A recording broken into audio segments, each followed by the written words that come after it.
করতেছে এগুলো? এই যে শোকেসের ভিতরে তেলাপোকা বাসা বাঁধছে, সব কিছুর ভিতরে তেলাপোকা। তেলাপোকা জ্বালায় তো মনে হচ্ছে বাসাতে থাকাই মুশকিল। এই যে এইভাবে তেলাপিয়া ছিল, এই যে তেলাপিয়া এর নিচে এই যে একটু ফাঁকা আছে, এই লকটা নষ্ট হওয়ার পরে এই লকটা পরে তো লাগানো হয়েছে।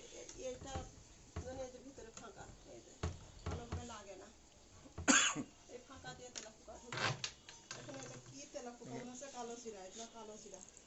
তাহলে এত উপরেও যদি তেলাপোকার বাসা বাঁধে তাহলে কিভাবে? তেলাপোকা মারো মারো মারো। কত তেলাপোকা মারা সত্যি না আমার মনে হচ্ছে। কি অবস্থা!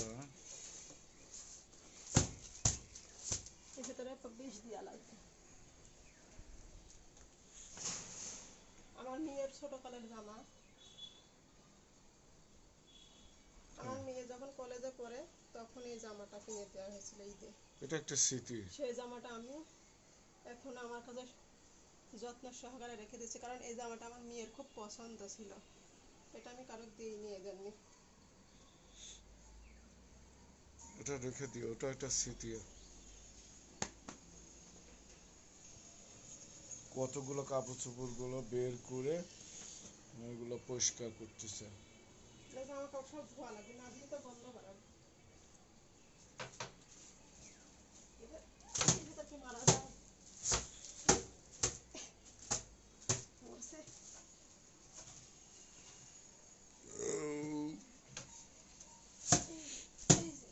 আর তেলাপোকা গুলো যেন একটু অন্যরকম। চায়না তেলাপোকা, চায়না তেলাপোকা, চায়না তেলাপোকা না? এই দেখো চোখরা বকরা, বড় বড় তেলাপোকা হয়, এগুলো কিন্তু চোখরা বকরা। নেট ফল দিয়ে রাখবা বুঝছো ভিতরে, তাহলে আর ওই দেখো আরেকটা আছে, আরেকটা আছে, আরেকটা দেখলাম।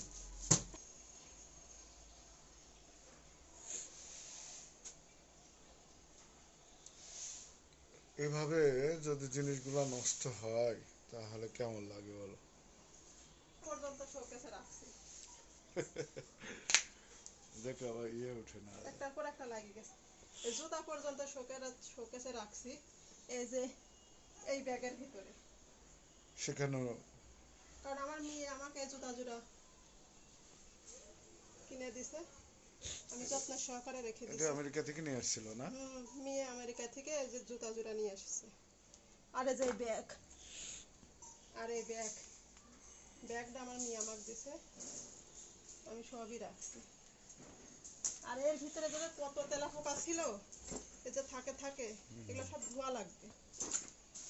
আর এটা আমি পলিথিন দিয়ে আটকায় রাখছি, এটার ভিতরে আর তেলাপোকা ছিল কেন ওটা? এটা ফেলে দেওয়া লাগবে পলিথিন।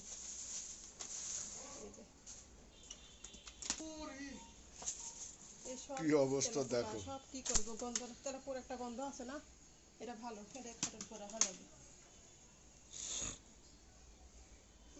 মারলাম তিনটি। এগুলো সব পরিষ্কার করতে হবে এখন, যেহেতু তেলাপোকা ছিল, গন্ধ হয়ে গেছে, নোংরা হয়ে গেছে। এটা কি শাড়ি? এই যে শাড়ি, এটা ধোয়া যাবে কিনা আমি জানি না।